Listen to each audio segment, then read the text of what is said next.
In the last lecture, we started to talk a little bit about catalysis. And we also started to talk about the concept of reactions having a specific location on a surface where they can occur, right? We called that the active site. We also started to talk a little bit about how mechanisms are not always a single step, where you don't always have something as neat as we have assumed throughout this semester, where something like A goes to B. And surface heterogeneous reactions have a lot of different dynamics at play. And so I'm trying to capture that here in this diagram, where if you have this generic reaction, which I've actually denoted as O goes to R.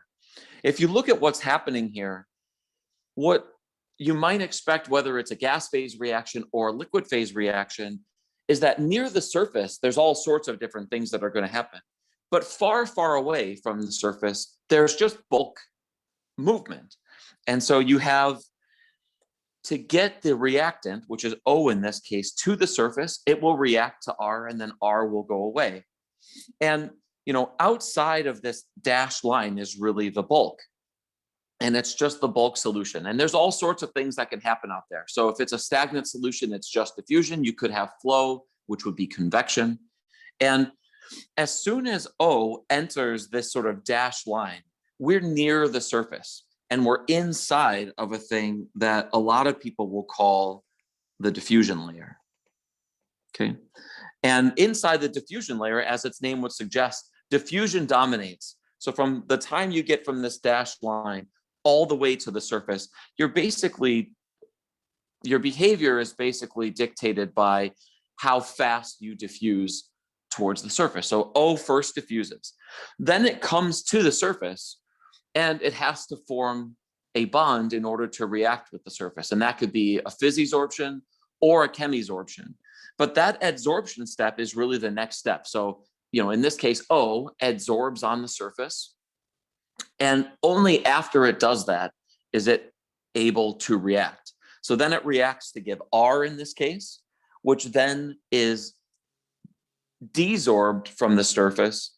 And then after it's desorbed, it moves away to that diffusion layer, the very outside of the diffusion layer, and then it becomes part of the bulk again. And one of the things that we've assumed so far in our semester is that you have very simple reactions, and only the kinetics of that reaction can dictate the behavior. But actually, any one of these things can be rate limiting, whether it's adsorption, reaction, desorption, which will find itself in our mechanism, the series of reactions that happen in order for O to become R or A to become B. But you also can be limited by diffusion. And we also talked last time about the support and catalysts and the fact that there can be porosity. And we'll touch on that again at the end of lecture today.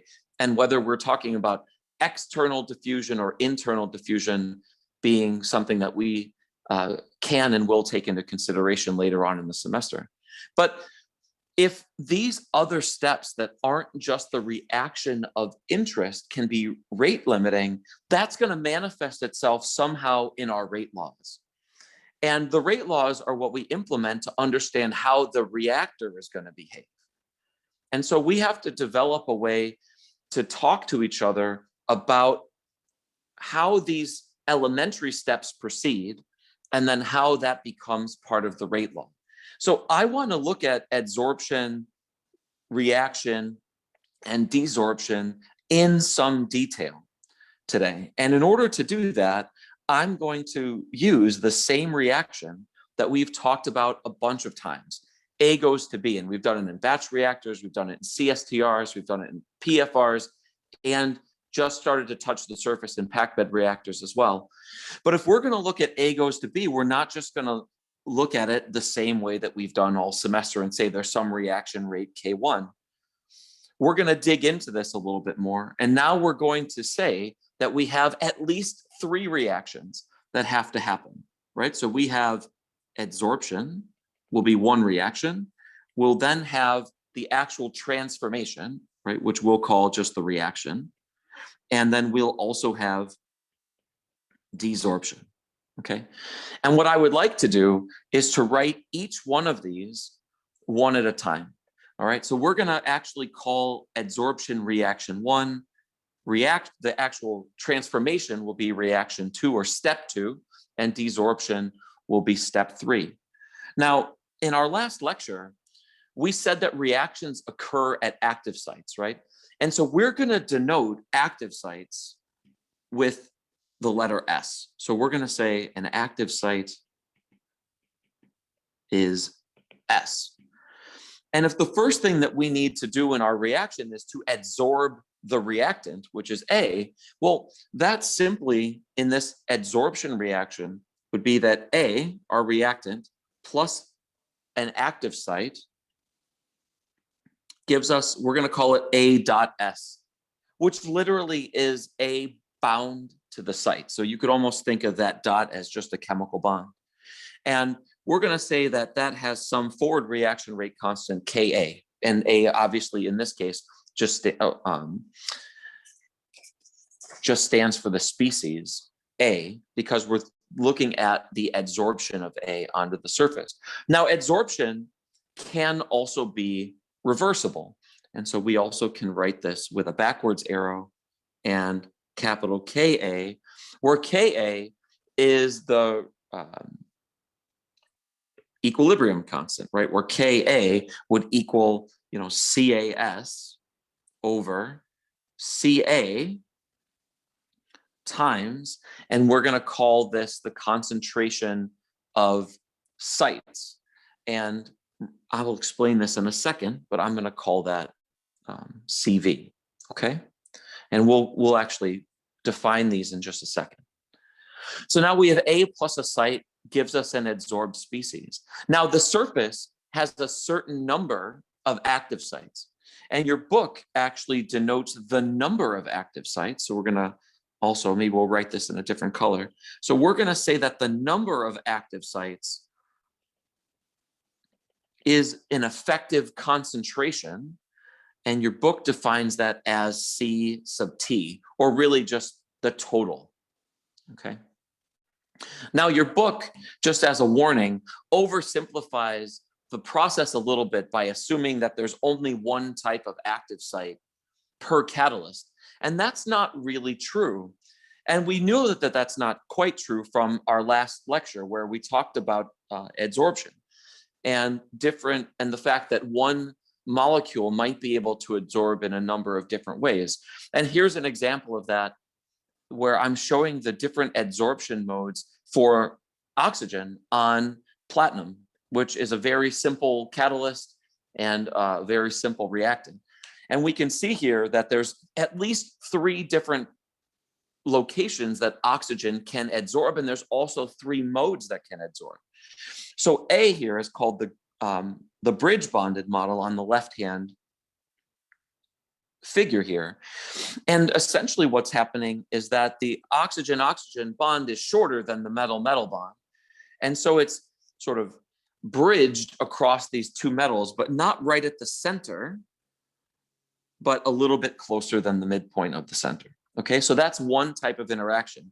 And a lot of times, actually, people would say that this is a 2-site mechanism because you're occupying 2 metals. Now, we'll talk about that in a minute, whether that's quite true, but it's something to think a little bit about.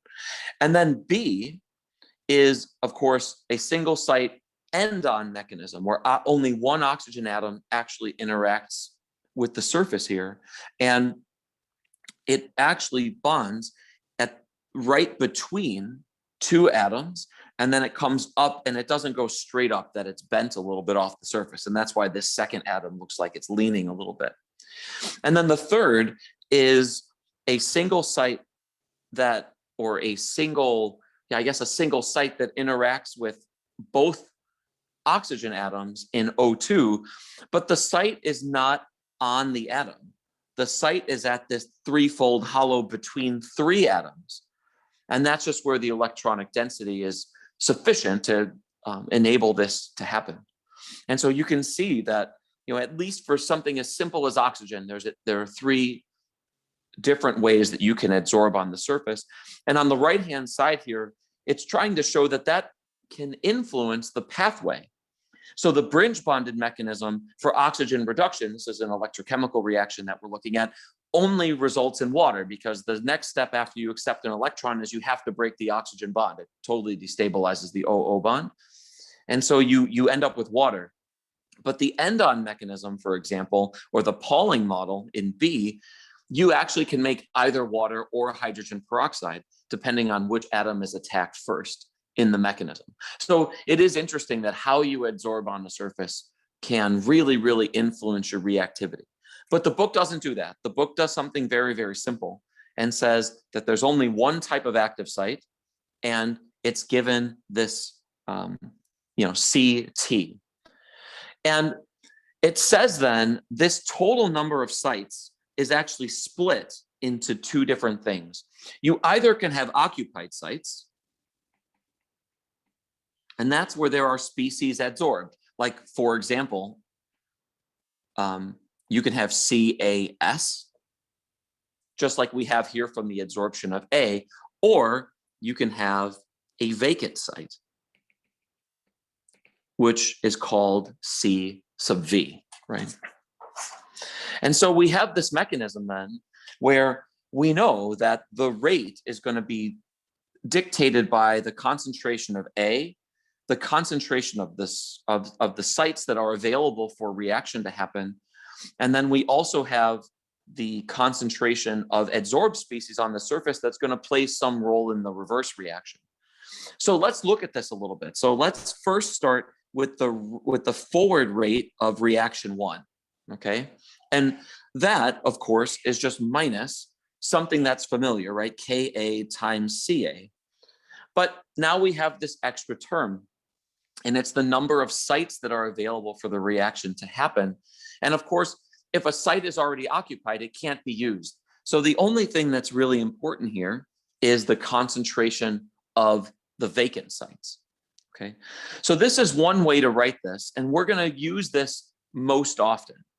We also, though, could have written this explicitly for the gas phase and said that the forward rate of reaction 1 was equal to minus Ka times Pa times Cv, right? Where that's the pressure of A, or the partial pressure of A. And we've already spent time this semester relating the concentration to the partial pressure. So overwhelmingly this semester, we're going to use this. We're going to just stick to concentrations because we know how to convert between pressure and concentration.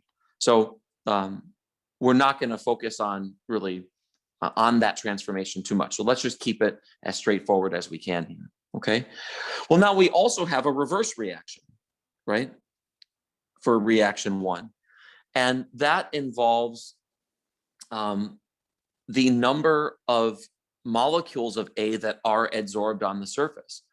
So this is K minus A, or the reverse reaction, times the concentration of AS. Or if we prefer, we've also written that this semester as just Ka over capital Ka, right? And that's because Ka over K minus A, and sorry, that's the wrong K, equals our reaction rate constant, okay? And so what this allows us to do then is to write a rate for reaction 1. And it's just equal to the forward reaction rate minus, or I guess it's the net of the two reactions, right?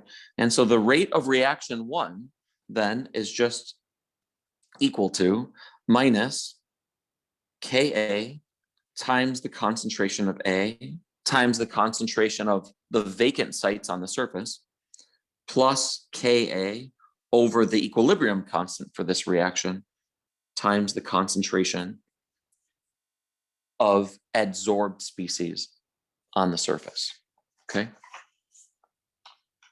All right, so that's reaction 1. And that's how we would write the rate law for that particular reaction, or the rate of that reaction. And you'll notice I haven't written a rate law yet that's like RA equals something or RB equals something. And we'll get there we'll get there a little bit later, okay? So our first step here was adsorption, okay? Now, our second step is the reaction. And in that transformation, we have A dot S, right? That's the reactant in this, in the second reaction. And that is going to give us B adsorbed onto the surface. And we have a forward reaction rate constant of Ks, and it also could be subject to its own equilibrium relationship. And we can write a rate law for this as well, and it's going to be very, very similar to what we wrote throughout our semester, except now we're going to look at the concentration of species that are on the surface, okay? So now we're going to look at this rate of reaction 2, and the second reaction here, we have, we're either consuming A dot S or forming B dot S. So I'll write this in a similar way to how we wrote the first reaction, okay? And so this is minus Ks times CAS plus Ks over the equilibrium constant for that reaction times the concentration of B that is now adsorbed on the surface from participating in that reaction. And our third reaction here then is the desorption of B. Now there's two ways that people write this, and I want you guys to be aware of that as we go through the semester. My preferred way to write this is adsorbed B gives us B plus our site back, okay? And we're gonna call this KB, and this will be the equilibrium constant, capital KB. And if we were to write the rate law, then this way, for this reaction, it would be equal to minus KB times the concentration of B dot S plus KB over its equilibrium constant times the concentration of B times the concentration of vacant sites, right? Because S is just the vacant site. Now, this is one way to do this. There is an alternate 3, and they get used a lot. And because this is a reversible reaction, sometimes it's written this way instead. Because the adsorption, you could treat it as an adsorption. And the reason that this is important, and I'm going to call this capital K, I'm going to rewrite that, sorry guys, K3 star. The reason that this is important is because that K3 would be the concentration of B adsorbed on the site over CB times CV, okay? Now, for this reaction, KB, sorry, I said K3 in the previous one, right? That's KB star, sorry guys. Right, here KB would be equal to the concentration of B times the concentration of the vacant sites over the concentration of B dot S. And you'll notice here that KB equals 1 over this thing that we called KB star. And they are used interchangeably. I tend to prefer, just to mix up colors for you, I tend to prefer this one. And I'll use that most of the time as we go through the semester, okay? So now we have these reactions, and we know that A and B and their adsorbed intermediates are also participating in this reaction. So if you think about it, we actually have 4 species that we have to account for. Now, you could say we also have 5 species because you might figure that the concentration of vacant sites is also included in the species we have to account for. But the way that this is normally done is just to say that the number of vacant sites is equal to the total number of sites minus the concentration of sites that are occupied. So in this case, this would be CAS and CBS. And we'll have more complicated mechanisms later where we'll have to track more than 2 adsorbed species. But we're going to use this when we have to look at our rate laws. And so let's do this. All right. We have 3 rate laws, right? We have one for reaction 1, we have one for reaction 2, and then we have one for reaction 3. So let's combine our reaction rates to give us rate laws for A dot S, B dot S, and B. Okay. And if we look at what's happening here, well, A is essentially only participating in the first reaction. And so the rate of A, or RA in this case, of course, is just minus Ka times CaCV, right? It's just the first reaction, plus Ka over Ka times CaS. And the only thing that I'll do from here is I'll insert our expression for CV, right, or the number of vacant sites, into our rate law. And so the rate law for A then is equal to minus Ka times Ca times the total number of sites minus the adsorbed sites for A minus the adsorbed sites for B, plus Ka over Ka times CaS. And this is our rate law for species A in this mechanism. Now, it may get simplified later, but we're not going to do that today. We're just going to write the rate laws, and then in the lectures coming up, we'll talk about how we might identify the rate determining step, which will let us simplify the rate laws just a little bit, okay? So we're just treating it a little bit more generally today. So now we have to consider our adsorbed species, A dot S. And of course, that species is formed through reaction 1 and consumed through reaction 2. So we can take this into consideration, and we know that this is equal to then KaCa times CV, which is of course just Ct minus CaS minus CbS, then minus Ka over its reaction rate constant times Ca dot S. And now again, right, we're consumed in the second reaction. So this just becomes then Ks times Cas, and then plus Ks over its equilibrium constant times Cb dot S, okay? And there's our rate law for Ra dot S, okay?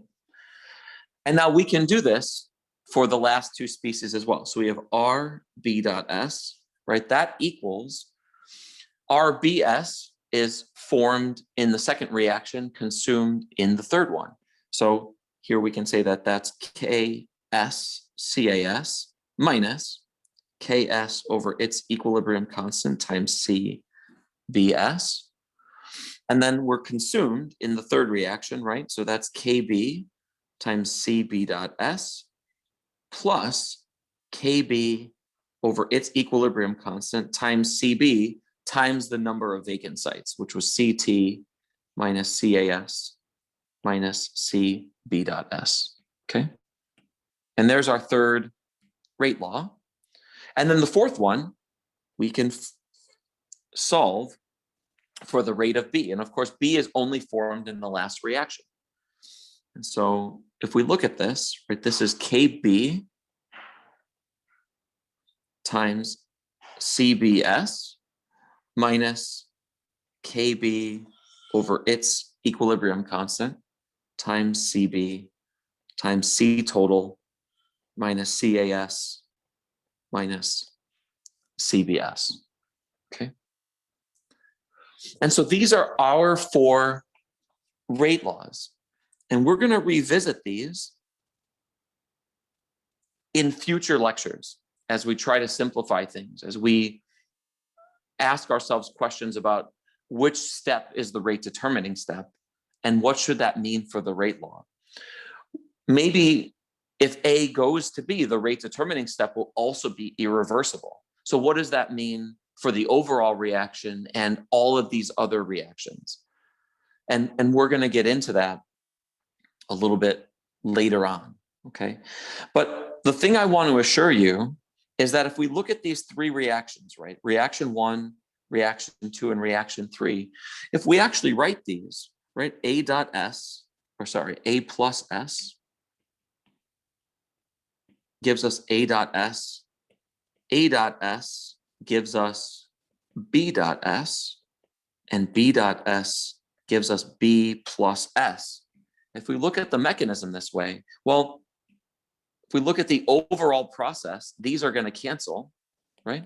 And this still becomes A goes to B, okay? And if one of these steps, I'm just going to cherry pick one here, was irreversible, then that would make that irreversible. And that's something to keep in mind as we move through this part of our semester, okay? So what we've done so far today, right, is we've started to consider that catalytic mechanisms that are really heterogeneous in nature, right? They're happening at this interface between the catalyst and the solvent phase, right? So first you have to adsorb on the catalyst, then you have the reaction, then you have desorption. And that, as you can see already complicates the rate laws. And that's the thing that I've tried to show so far. Before I move on and talk about anything else, does anybody want to come in and ask a question?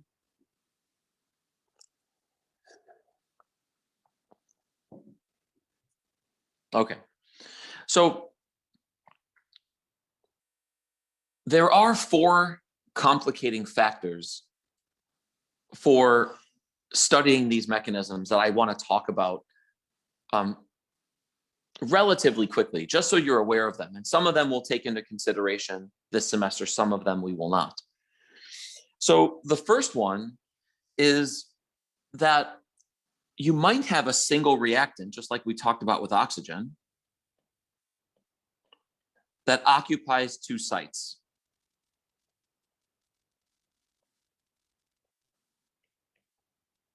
And we might express that reaction as something like AB plus 2 sites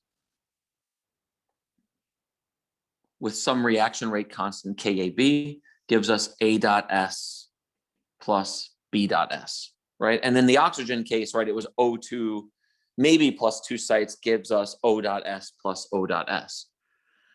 Now there's a question of whether this is real or not, okay? And what I mean by that is writing it this way has some really interesting implications on the rate law. So let's say that this was an elementary reaction. Well, then we would actually write this as RAB, right? Or hold on, let's just write this as R for this first reaction equals minus KAB times the concentration of AB times the concentration of vacant sites squared plus KAB over whatever the equilibrium constant is times CAS times CBS, right? That would be a very normal way for us to write this. But what happens then is if we double the surface area, right? That's the same thing as doubling this number. And if we doubled CV and it's squared, what this actually suggests is that if you doubled the surface area, you would double the rate.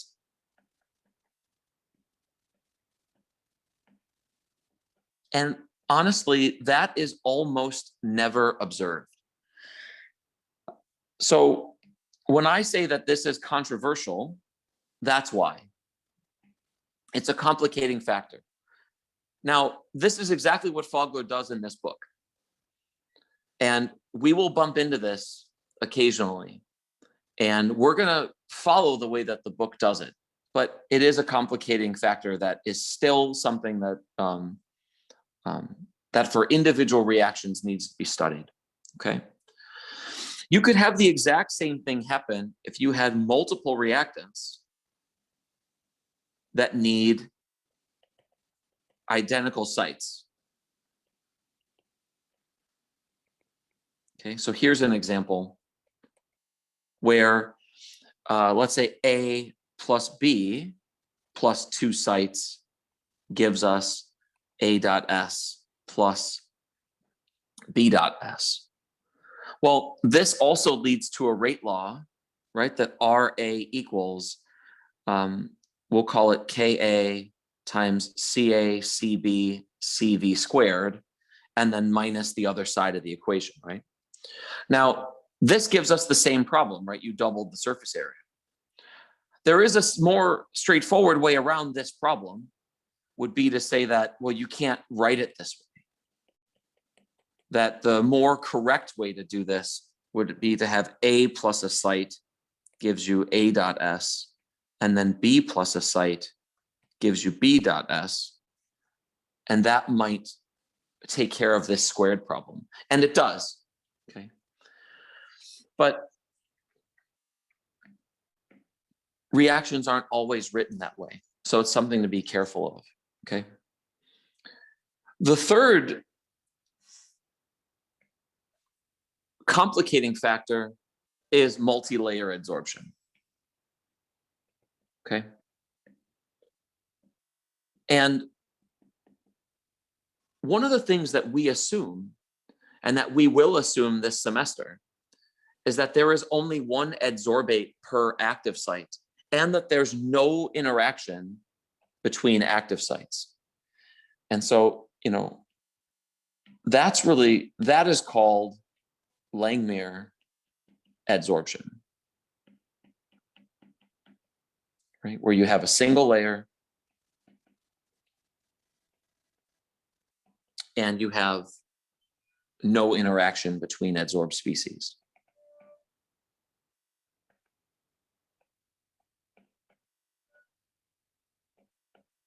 Okay.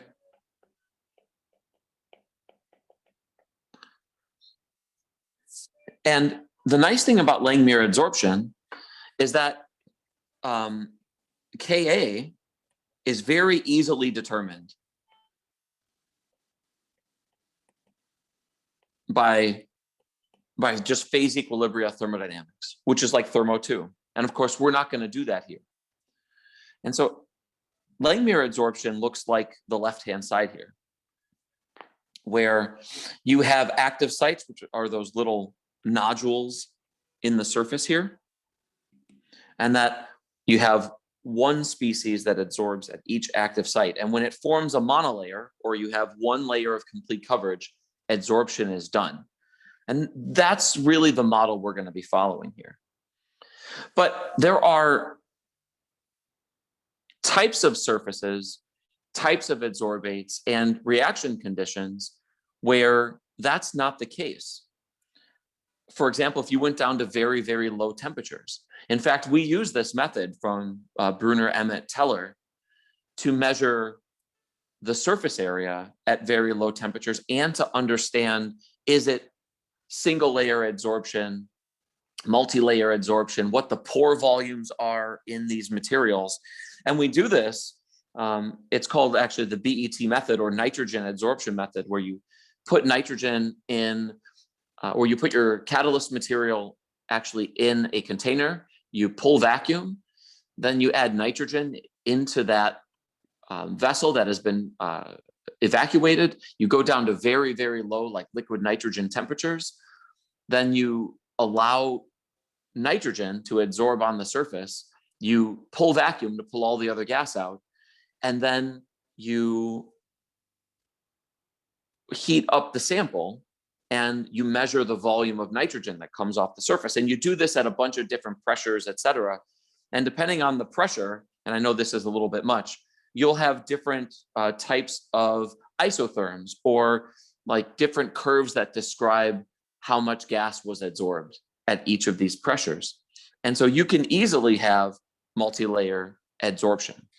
And you can use this to our advantage. Like I said, we use this to measure surface area, pore volume inside catalysts, and all sorts of other things, which is very cool. So we're not going to take that into consideration. So the fourth complicating factor, but it is something that we're going to talk a lot about in a couple of weeks, is the fact that heterogeneous catalysts are not just straightforward, simple spheres. In fact, inside of our packed bed reactor, these catalysts often have porosity, and they have porosity at multiple levels. They have macropores, mesopores, and micropores. And usually micropores are considered to be less than 2 nanometers in size. Mesopores are considered to be between 2 and 50 nanometers in size, and macropores are typically considered to be greater than 50 nanometers in size. And our particles are going to be anywhere from nanoparticles, but mostly we're going to consider micron-sized particles, or almost exclusively this semester. And in real systems like this, there can be a number of different things that dominate or dictate the behavior. And we talked about a couple of them and the rate laws today, right? We had adsorption and kinetics, right? The actual transformation, which is the thing that I'm calling kinetics in this case. But if we have this multi-scale porosity, we can have either external or internal mass transport, also limiting the behavior of our system. And so let's think for a minute in all 4 of these cases, what they would mean for the reactant concentration in a real porous particle when they each dominate. Well, one is, let's say the homogeneous is adsorption limited. Well, when it's adsorption limited, actually the penetration into the pores and the utilization of the surface is not really the problem. And so in this case where you have an adsorption limited reaction, well, I mean, essentially inside of the pores, you know, you're approximately at the bulk concentration, which means that all sites can be utilized. And when that's the case, well, we can improve the rate by increasing the area, for example, right? We could go to smaller particles and increase the loading. One of the things that we also could do is just add more catalyst to the reactor. And so in the first case here, we could increase surface area, right? Which would be a really good thing. We could also increase the loading, which we previously just called W, right? It's the mass of the catalyst per mass or per volume of the reactor, okay? So this is a good thing. For kinetically limited reactions, again, we have about everything inside of the particle would be at the bulk concentration. And again, for a kinetically limited reaction, we would really want to increase, right? And we could do that either with smaller particles or by increasing the weight, right? Just like adsorption limited reactions. But something that is a distinguishing factor between kinetics and adsorption is that actually for adsorption, when you increase the temperature, the surface goes down, typically. For kinetically limited processes, when you increase the temperature, we normally increase the rate. Now, there are equilibrium considerations that might have to be taken into consideration. But typically what happens is that for adsorption, if you decrease temperature, that would be good. For kinetically limited processes, well, actually for adsorption, it's a little more complicated because you decrease temperature, you increase coverage, or the concentration of A adsorbed on the surface, but then you do decrease the rate constant. So there's a balance there. But for kinetically limited reactions, increasing the temperature is generally a good thing. But for both of these, increasing the catalyst weight would increase conversion or the reaction rate. That would be great. Now, if you think about this as we're trying to diffuse into these different locations in the catalyst or different size pores. So if we were limited by internal diffusion, for example, well, the interesting thing here is that most of the particle is going to be utilized, right? The entire external surface and at least some percentage of the middle. But there's a concentration gradient from the innermost part of the particle to the outside. And so, so the concentration inside is usually less than the concentration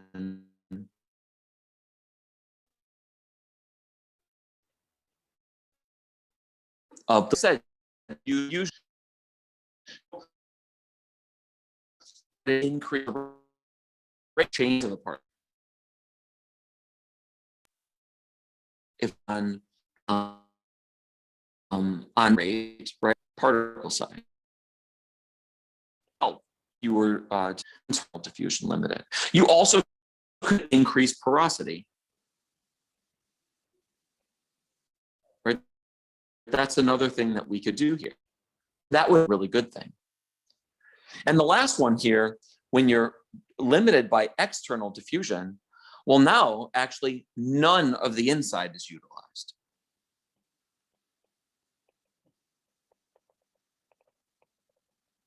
And so when we're external diffusion limited, you also have a concentration on the surface that's less than the bulk concentration. And this is not good. So usually to increase the reaction rate here, we're going to have to increase convection. That's usually the answer here, because changing the particle size wouldn't matter because you'd still be external limited. Increasing porosity wouldn't matter. You'd still be external limited. So the support and the catalyst structure is going to play a huge role for these last two in determining how our catalyst and then the reactor will behave. So here's kind of what we're going to do for the rest of the semester.